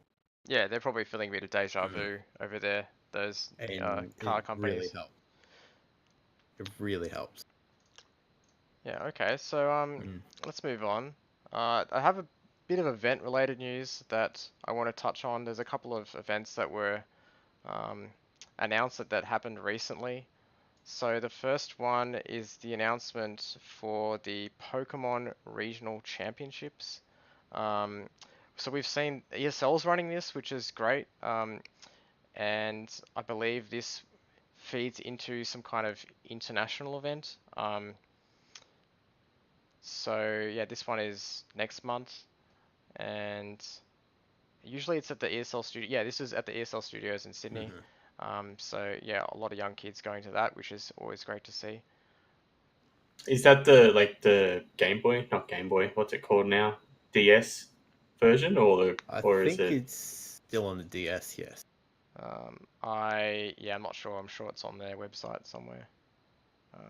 Yeah. If it's obviously, I don't know if it's changed or not this year, but that was very interesting last year how they run it. It's basically they do events. I'm not sure if they ever go to Perth, but they do events in nearly every major city, and everyone gets scored points for attending and how well they go. And then I think it's the top 4 go to a world event eventually at the end of the year. Be very similar to the FGC, Yeah. I would say. Yeah, a lot like it. I remember when I was working with Orange Ocelot, who... Yep, from Icon or Tainted. Are they? I was wondering, are they still under Icon after probably, transferring? Yeah. Possibly. But yeah, it's an interesting scene. Lots of competition, which personally that makes me quite happy, and I'm surprised that, I guess, linking it into the general online TCG market, why haven't Hearthstone stepped up? Get where I'm coming from? Like, you've got the Magic now has its own online version, where these trading card games are creating their online versions, creating their own esports, I guess you could say, under their own game. Pokemon really shaped the way for that, and I guess this new event, Pokemon's showing how it's really done. It's really good. Yeah, sorry, I was just Googling something. So good. Yeah, it's good to see. I'm just really impressed with ESL supporting it year after year. It's like a small scene, and they're still, giving their studio and a chance for the Pokemon community to make an international event, which is always great to see. So the next event that I saw midweek was Mindfreak's Call of Duty team going to Japan for a Sony sponsored event. So it was Sony Japan sponsoring an event in Japan, which I'm just trying to find a link for, because the tweet that I had linked here is not working on my computer for some reason. But yeah, basically, I believe the Mindfreak Call of Duty team was invited to go to this event in Japan with predominantly Japanese teams, and Japanese teams are not in the world competition for Call of Duty, so it was more like an exhibition match, I guess you'd say. So that was really interesting. I've seen a lot of talk not recently, but last year, of Japan sort of feeling exiled from World Call of Duty. I do remember Sony being brought up back then as well. Sony have some sort of stakes in Japanese Call of Duty. Really? I believe that's how it is, or they've run like events before or something for Call of Duty. But yeah, it's a lot harder from my memory for a Japanese Call of Duty team to make it. I believe, like, whenever there's qualifiers for Worlds, obviously Call of Duty's a bit weird where you have to buy a team slot and then fly over to Dallas or something, and then they play out like 300 teams, you know. But I guess that's all changing since it's all going franchise. So I did find the announcement, which is from the COD_SIEJA on Twitter is the tournament organizer, I believe. Yeah, so massive amount of engagement on this.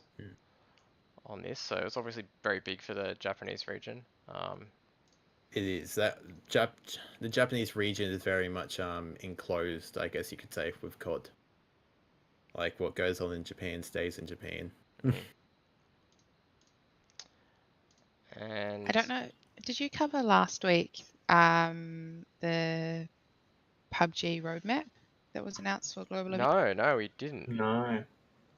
So it's quite exciting, mainly because this is the first year that PUBG have their pro league and pro circuit, and this is the first time the OC region will have multiple events that we can get into. So the current there's a pro circuit currently being played, and it finishes next Saturday, and the winner from that will be going to London to compete in the Face It Global Classic, and I'm pretty sure that's $300,000 US. Let me double check. But that's the first of 3 phases, and after the end of phase 2, we get the opportunity to compete in Sweden for a similar prize pool, and we have 3 Oceanic teams that are going to be going over there. So we've never had the opportunity for more than one team to compete at an international tournament of this scale. So having 3 is going to be absolutely fantastic. And 3 is then amazing. Yeah, that's like incredible. that doesn't really happen in any other game. I can't think of It's- another game that has 3 teams going to a world championship. Yeah, this one it's a multi-regional championship, so they've split it so that because they want to include as many regions as possible. So Oceania are now under the Americas region, so we're put in with America, North America and South America. But for this championship in Sweden, we're going to be playing with Europe and the Americas region, and during the same month, the Asian regions are going to be competing. So that will be Southeast Asia, China, Japan, Korea. So that's absolutely fantastic that we have the opportunity to play against the EU and America's top teams. And then at the end of the year, there's the Global Championship, which is the equivalent of PGI, which was last year. So this is for a $2 million prize pool, and we have two teams going to be able to, minimum of 2 teams going to be able to play in November. That's awesome. That's a really strong roadmap for the region. Yes, it's absolutely fantastic, and a lot of the competitive players are really, really hyped about these opportunities because these are the official PUBG tournaments, so these aren't the ones that are created by third parties. So there's still going to be a number of third-party tournaments out there. So it could just mean that it's going to create more opportunities for our region to shine because we already have players competing in North America in their Premier League. And that's because they have demonstrated themselves internationally at previous events last year. So we have Extreme 2G and Lynxy currently playing for Simplicity and that's right. Wildcard. Wildcard. Yep. Yeah, 2 recent cases of success stories of exports of local players, which is something that always excites me.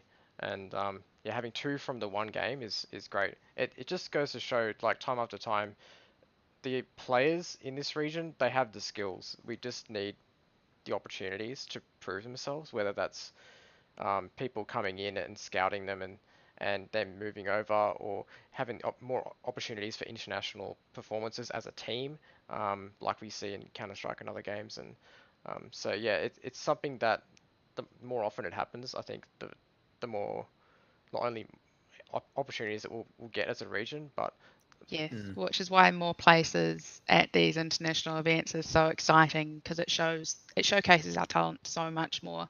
It's very hard, and a lot of the teams struggled last year because each region has their own meta and dynamic on gameplay. So if you've been playing and adapting to your region this whole time, and you're chucked in with a lot of high level competitors that can play a completely different game style that you're used to, you're just going to go in disadvantaged. So having more people from your own region who you've been playing against, it's kind of like shifting the main meta in game.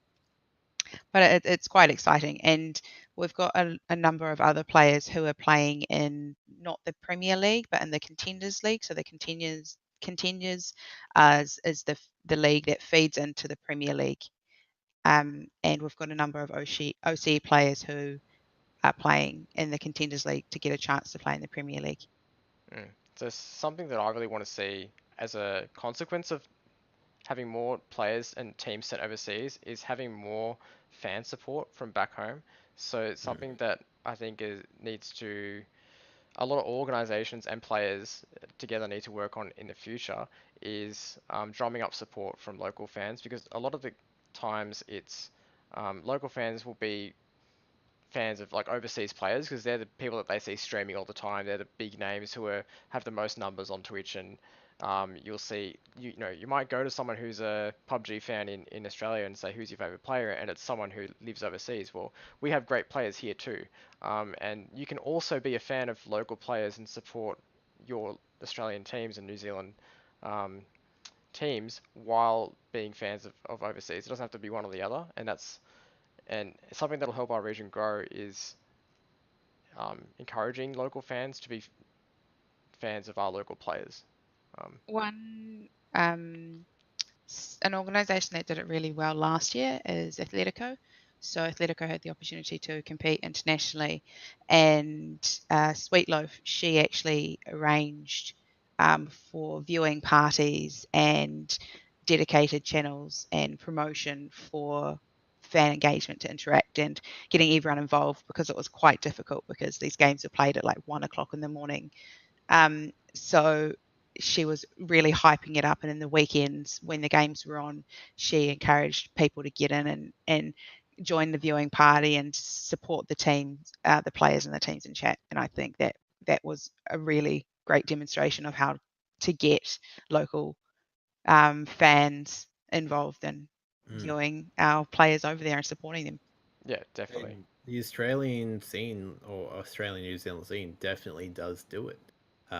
My big example there is Renegades. Every time they've been at the major, you just look at their Discord and there'll be so many names that if you're on a low quality computer, you might just crash. Yeah, I think Counter-Strike in this country is very well supported. I think it always has been. It's for Australia, definitely one of the strongest esports. So yeah, and the more often we can get players and teams overseas and get our players on streams, I think the better it's going to be for local fans. Definitely. Yeah. Like just bring flashbacks to Winter Fox when they picked up the ANZ team. Yes, that didn't end in a happy story, but there was still that Australian and New Zealand culture, that support from down under, I guess you could say.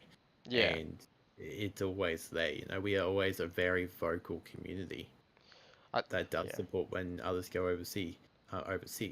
I personally, talking about going overseas, and this comes into what I see coming from the region, I can see Greyhounds eventually going overseas as well, as another step in, I guess, the CS venturing over, you know? Yeah, it's awesome to see PUBG's doing that. Like, players are going over by themselves. When I saw Extreme's story, like, I used to play CS with Extreme a lot of the time when he was under, what was their name? Cool for Day Jays. That sort of Cool for Day junior team. Yep. And seeing where he has grown in, what, a year and a half now? A year and a half to 2 years. doing that by himself is amazing. To be able to do that as a solo player, it's a bit different as a team, you know. When we compare it to how Vox Emerald went to Renegades, that was a whole team effort, a whole management effort.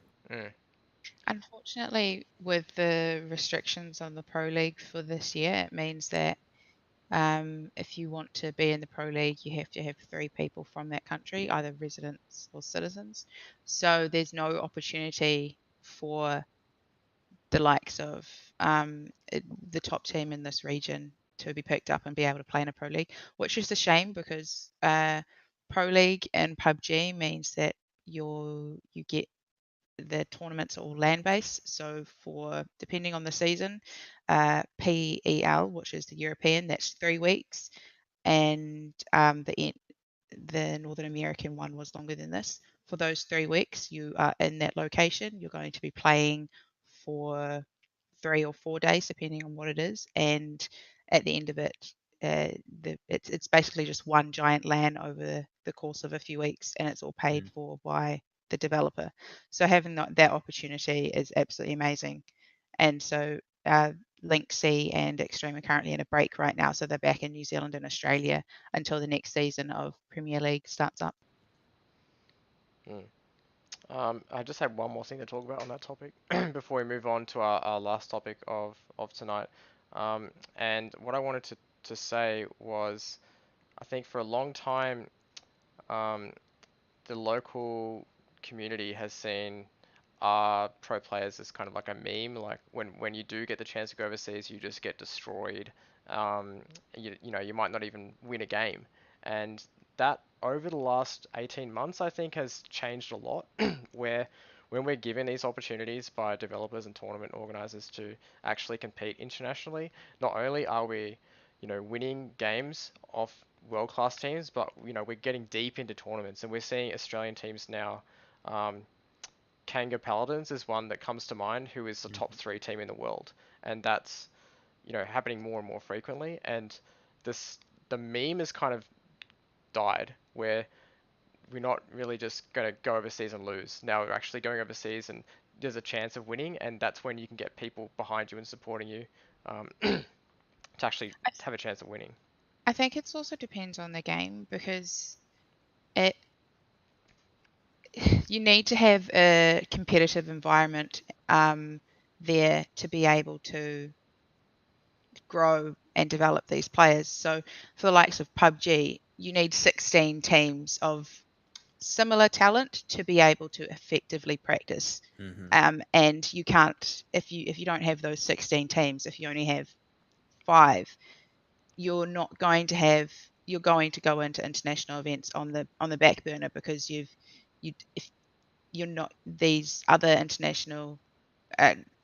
regions have so many more competitive teams than our region, and they're just constantly playing against them, whereas in our region we don't have 16 teams of the same caliber. It's something that we're lacking at the moment.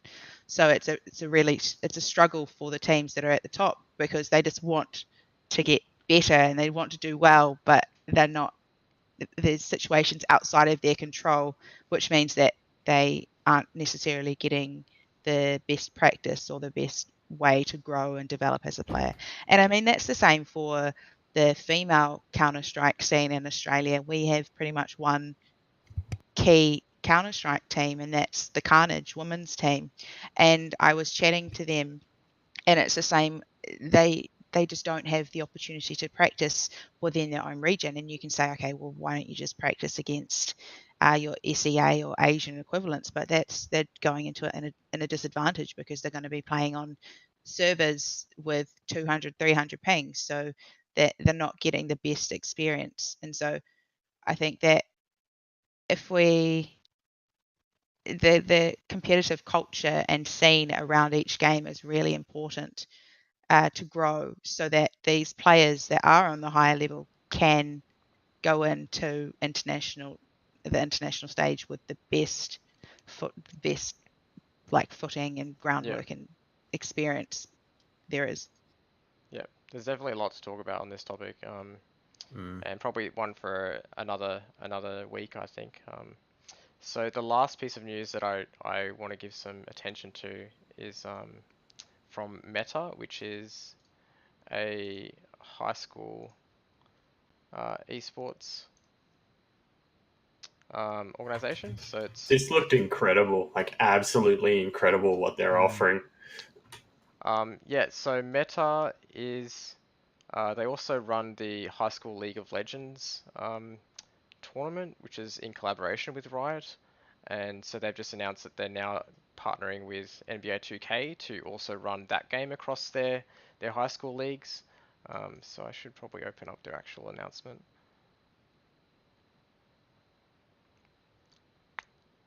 Yeah, so I'll link this in the chat for everyone.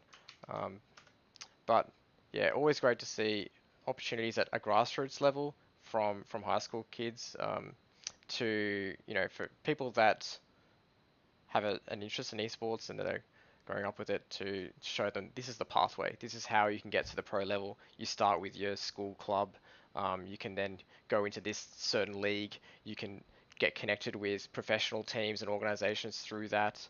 And then, yeah, work your way up whilst also being involved in the community. So, and not only players as well, but managers and staff and tournament organizers. You know, these people also need support. So, yeah, it's obviously really good that Meta is stepping up with another game partnership here, and hopefully we'll see more in the future. Do you guys have any thoughts on this one? That just ties into what I said before about the competitive community is not just about the professional players, but it starts off with the grassroots. So having these education sessions for like parents about who want to know or understand what this big wide world of League of Legends esports is absolutely amazing, because at the end of the day, these people in high school are going to be the next professional players, and it's going to just completely help the industry and the scene. And I'm so happy that they're doing it. Yeah, you got to look at I believe it's sorry, the name's just skipped me.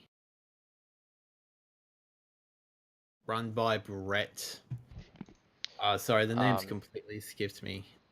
Yeah, I know what you mean. It's in WA, running at WA. High schools, yeah. WA is with high schools. Flag test. Flag test, that's it, yeah. And seeing what they're doing in WA is amazing. Obviously, you come down to the meme of WA as its own country because of how big it is. But so they sort of do those things throughout their own communities. When I was playing CS a lot, I knew there was also, it wasn't that group, but there has always sort of been a thing there. There was a CS tournament that was run by, I believe he was he used to be an ICT teacher at some academic school in WA, like in Perth, and he ended up running a Counter-Strike tournament through high schools. So obviously WA and its schooling community have always sort of been on top of this. But the fact that it's now coming across to the other states, there's more organizers coming in, getting in on this, it's huge. Like you gotta understand this. We're also at a state where, as you would have seen, especially now with Fortnite, there is a lot of young talent. A lot of kids are still 15, 16, 17, showing up out of nowhere and dominating the scene. One of my first examples is, I believe his name's Delusion, the Rocket League player. I think he's 17, or he's 16 and or 17. He's been playing for 2 years or something. He's been playing for a long time, basically since competitive Rocket League began. I'm not sure, was he ever under Jam? No, but No. his name is very old school, definitely. Yeah. Like he's been around for ages. We had him under GZ in Gfinity. We rented him from Legacy. So we're talking about this kid who's playing game, and Rocket League isn't the most active competitive scenes. Like when you're comparing it to Counter-Strike or something, but he was young. He was on a salary, you know. He was that 1 in a million that had this opportunity while he was doing his study. And obviously for him, that would have been hard, I guess, when it first came along, as it is to a lot of young athletes, to convince that of their parents. It would have been hard to I guess, have someone not used or not knowledgeable of the scene to understand what is happening, what's the offers, you know? Yeah. And it's now about that nurturing the ecosystem. Exactly. And now that all these new partners, all these new leagues are coming in, they're working through the high schools and they're explaining what esport is.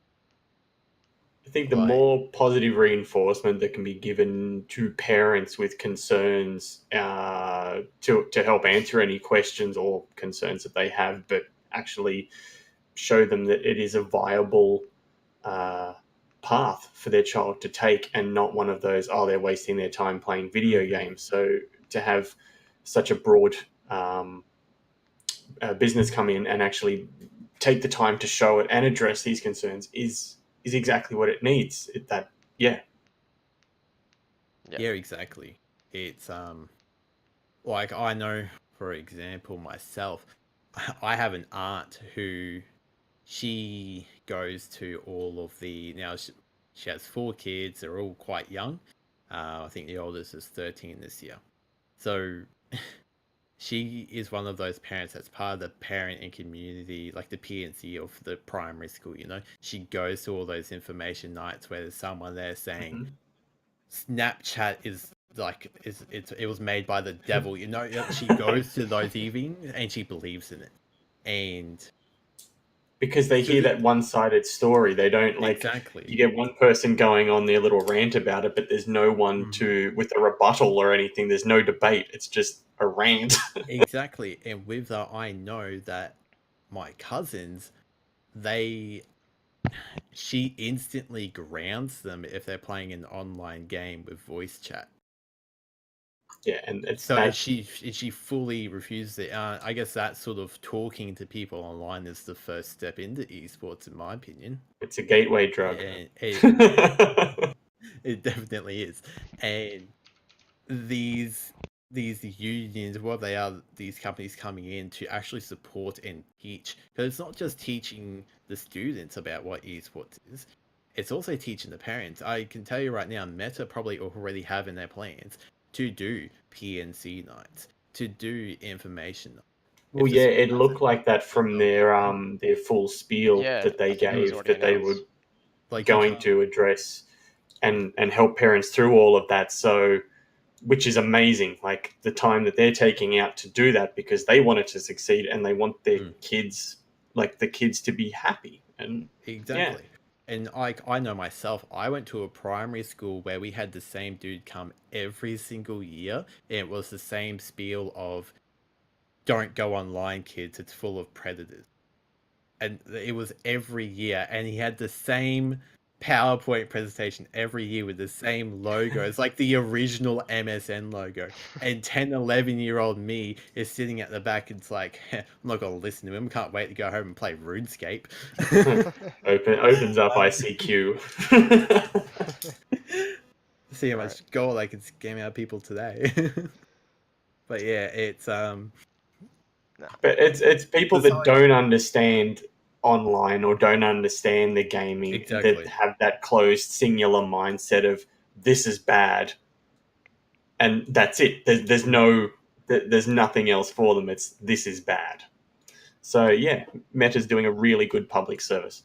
Yeah, of course. Great to finish on a positive note. So I think we're a little over 2 hours now, so we'll finish it up there. Thank you so much to everyone for tuning in, and to my fantastic guests for joining us on this podcast. Always a pleasure. There will be a VOD posted on YouTube if you guys missed some of it, or you can join in our Discord and have a chat in there. It's discord.gg/jam. We'll be back next week, same time, with new topics of news that happened throughout the week. So if you guys want to talk about anything that you've got going on, or plug any of your social medias so people know where to contact you and have a chat, Ozzy, you want to go first, and then Ezra, and then KB, and then we'll finish it up for today. Just as simple. I use Twitter for everything, which I believe is under all of our names on the stream. Yep. Yeah. At Aussie OCE. At Aussie OCE. I know I've had to spiel Aussie OCE. Don't need to do it. Australia, you know.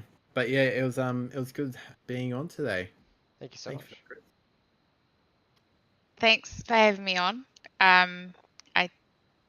I've got 3 different things to plug, which is if you want to join the WomANZ community, you can check us out on womanz.com.au or womanz_GG on Twitter. If you want any resources for mental health, check out both Checkpoint and Patch Gaming. Just put those names into Twitter or Google and you'll find them easily. They're all over social media. And if you want to follow anything to do with PUBG in the Oceanic region, check out the OC scene or PUBG OS on Twitter. They'll probably have the 2 most up-to-date information about the competitive PUBG OCE scene. And I'm on the Twitters under KV Goodness and below. And you can catch me in the Jam Discord or on Twitch. Yeah. All right. Thank you so much, guys. I'm going to be hosting one of the Jam affiliate streamers now. Yeah, and we'll catch you guys next week. Thank you. Thank you. Thank you. See ya. Bye.